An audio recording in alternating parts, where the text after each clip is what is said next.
तो G20 को लेकर हर अपडेट आप तक पहुंचाते रहेंगे। एक और अपडेट आपको बता दें, G20 इजलास में शिरकत करने के लिए अमेरिका के सदर जो बाइडन भी आ रहे हैं। तो अमेरिका के सदर जो बाइडन आज हिंदुस्तान पहुंच जाएंगे। बाइडन की सिक्योरिटी के लिए बेहद खास इंतजाम किए गए हैं।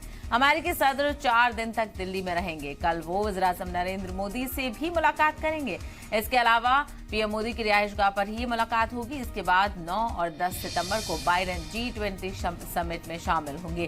तो G20 ग्रुप के जो मेंबर्स हैं वो तमाम तर देश हिंदुस्तान आ रहे हैं। हिंदुस्तान में अलग अलग मुल्कों की दोस्ती का मुजाहरा यहाँ पर देखने को मिलेगा और मेहमानों के आने का सिलसिला शुरू हो चुका है। डेलीगेशन कुछ मुल्कों के पहुंच चुके हैं और अब बारी है अमेरिका के सदर जो बाइडन की, जो बेहद खास मेहमान हिंदुस्तान के लिए होने वाले हैं, क्योंकि इससे पहले भी जो बाइडन ने कहा कि हिंदुस्तान सबसे अच्छा दोस्त मुल्क है। तो आज जो बाइडन के इस्तकबाल के लिए तमाम तक तैयारियां पूरी हैं। उनका एयरपोर्ट पर शानदार इस्तकबाल किया जाएगा।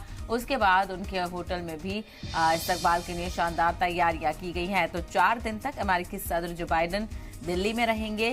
कल पीएम मोदी से भी उनकी मुलाकात होगी। उसके बाद 9 और 10 सितंबर को बाइडन जी समिट में शामिल होंगे। तो बेहद खास ये जी समिट होने वाली है और साथ ही साथ कई सतह पर जो अलग अलग मुल्क हैं उनको किस तरह से तरक्की की राह पर आगे लेकर जाना है, इन तमाम तर चीजों पर इस समिट के दरमियान बातचीत होगी। तो डायलॉग एक्सचेंज होगा, बायलैटरल रिलेशंस डिस्कस होंगे और किस तरह से मजबूती के साथ सभी जो मुल्क इसके मेंबर हैं उनको किस तरह से आगे लेकर जाना है, क्या कुछ मुश्तरका कंट्रीब्यूशन यहाँ पर होगा अलग अलग देशों का, तमाम तरह बातें और इन पर नजर भी बनी रहेगी। तो मेहमानों के पहुंचने का सिलसिला शुरू हो चुका है। अमेरिकी सदर जो बाइडन का भी आज हिंदुस्तान पहुंचना है।